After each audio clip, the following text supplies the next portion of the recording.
It was only a matter of time, ladies and gentlemen, but our favorite troll is finally back. Furuta is back.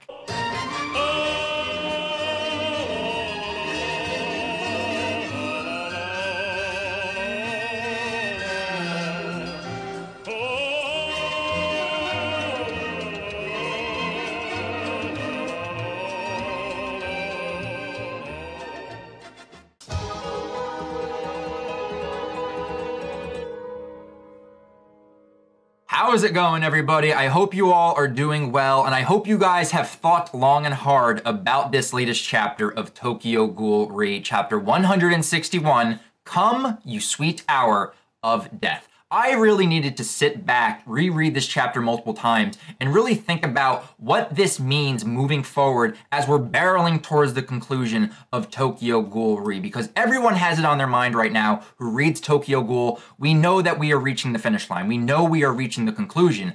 But with what transpired in 161, it kind of makes me think that this arc, this final arc we are in right now, might be longer than we initially anticipated. We could possibly go 30, even 40 more chapters, or Ishida could just be an utter troll and end it in the next 10 to 20 chapters. We honestly have no idea. All we know is that we are right now in the final stretch of Tokyo Ghoul Re, and the recent events kind of makes you think, it's like, how can he tie this all up just with a few chapters? I'm gonna read off to you guys a list I created for chapter 161 with the plot points and the crazy events that ensued in this chapter. And if this is what we got in one single chapter, what are the twists and turns that Ishida has planned for us in 162 and 163? So let's get right into this.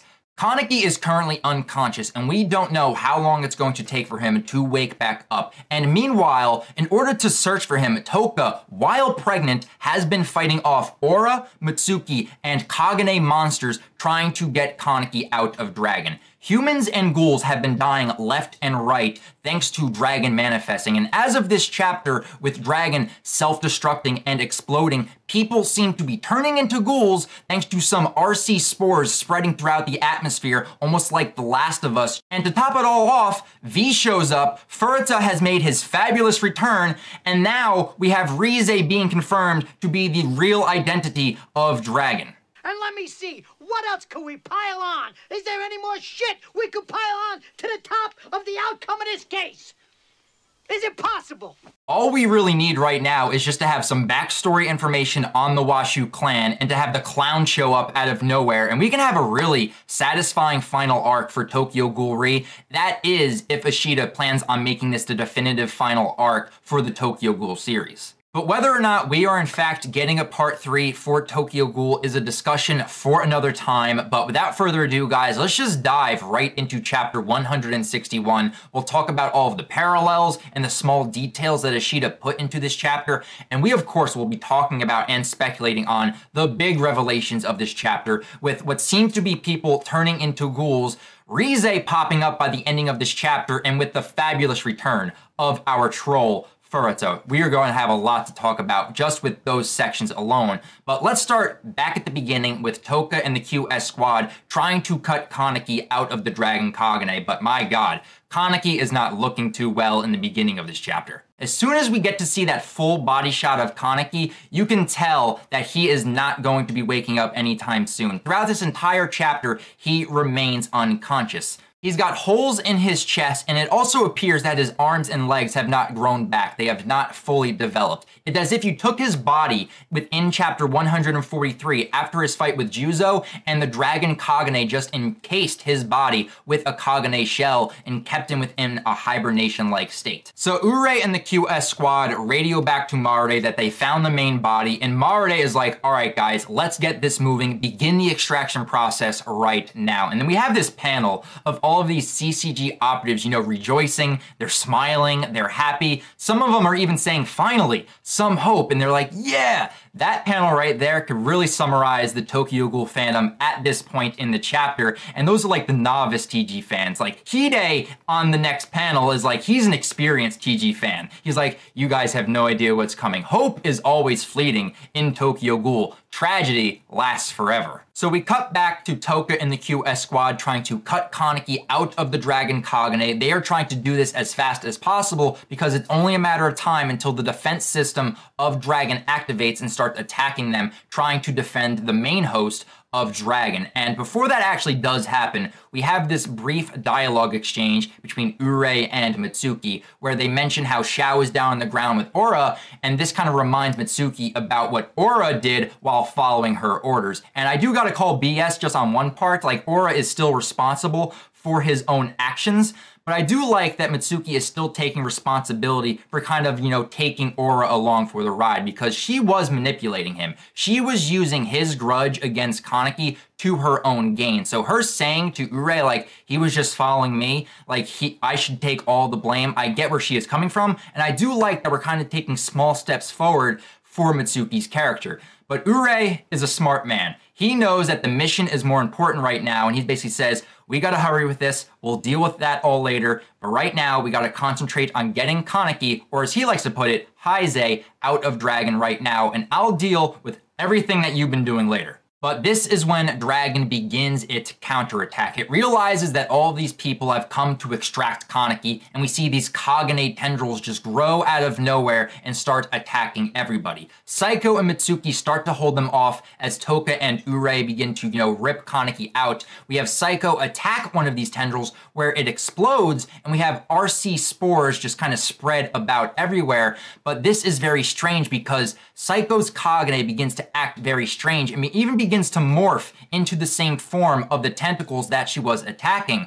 But what's even stranger is that she has 2 Kakugans activated, and this freaks out Toka and Urei to where he is like, fuck this. And we have this awesome panel of him just activating his Kagane and just cutting through all of the tendrils that are holding Kaneki down. They grab Kaneki's body and they begin to descend down Dragon as it starts self-destructing. We see all the eye sacs starting to explode. The Kagane monsters that were down on the street start to retreat back to the Dragon Kagane, and we have all of like the CCG operatives, you know, celebrating like, all right, we did it, mission accomplished. But Kimi and Hide are smart people. They should follow their example. They are not celebrating just yet because they know this is not over. And we end off this section with Urei holding Kaneki's body as he's covered in a blanket, you know, walking along Toka and Mitsuki and Saiko. And this right here is a big parallel back to Route A. And I know Route A is a sore subject for everybody, but this does really remind me of the poster for Route A when we see Kaneki kind of holding a body as it's covered in a blanket as well, but could also remind you of episode 12 of Route A when Kaneki is kind of walking through the snow as he is holding Hide's body. But before I move on to the last section of this chapter, I just want to go back to that shocking revelation we had with Saiko, because that heavily ties into that last section to where I think Ishida is implying that Dragon has the ability now to actually turn humans into ghouls, because when we go back to Saiko's section, we can see before she attacks the RC cell sac that she has 1 Kakugan activated. But once she slices that spore sac and it explodes,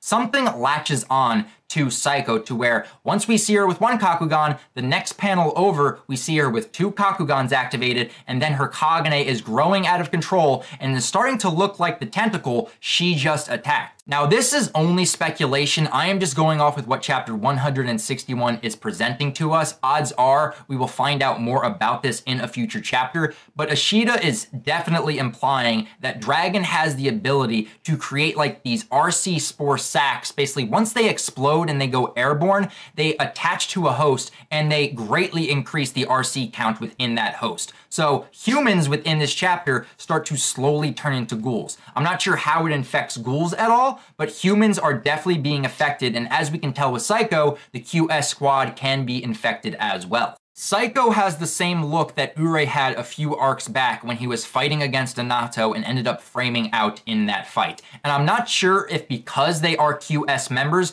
if this is going to have a permanent or non-permanent change to them. I do know that humans are going to be greatly affected by this, but the fact that they actually have frames installed, I'm not sure how this is going to permanently affect Saiko. We don't know if next chapter she's still going to have 2 Kakugans activated and whether or not her Kagane is functional or not. So it's still up in the air whether or not how this affects the QS members, but now this greatly ties into what is going on in the 19th Ward in the last section of this chapter, where we see normal human beings, at least that's what I'm speculating to be seeing, humans turning into ghouls and then just feasting on anything around them. We see this one panel of this guy just saying over and over, I'm sorry, as he's chomping down on some human flesh. And as we see some casual V members just walking by, this one guy is like, what is wrong with my eyes? My eyes are black. What is going on with me right now? And then we have a great callback to chapter 145, where if you look on the screen right here, you will see a side-by-side picture image of these two panels. As you can tell, the child and or woman that this person was sitting next to is now gone. And if you actually really look at the destruction and what is on the bed, you can see bones lying right next to the man lying on the bed. So a lot of evidence is starting to pile up that this is the new ability of Dragon. This is basically one of the reasons as to why Dragon was created. It has this new airborne RC virus that can infect people, raise their RC level counts, and turn them into ghouls. And the crazy thing about this is that this was all cooked up and planned out by the main mastermind of this series. The villain of Tokyo Ghoul Re, of Tokyo Ghoul in general, he makes his appearance after being absent for 15 chapters. Our favorite troll of the series is finally back, Furuta. So Furuta strolls right in with his V posse following right behind him, and they walk into this room which is centered with this cognate egg-like sack. And this particular panel really does remind me of the imagery you would see in the manga for Berserk. Like, that's the type of imagery it really does give. But then you start asking yourself the question, why is Furuta making himself reappear right now? And we make our way to the last page where we see like this figure exploding out of this egg sack, and we get the reveal that it is Rize, a ghostly, very withered, very white Rize. And we have this dialogue coming from Furuta where he states, "Hello, Rize, my precious dragon." Nani? Nani? This last page and this last piece of dialogue raises so many questions for me.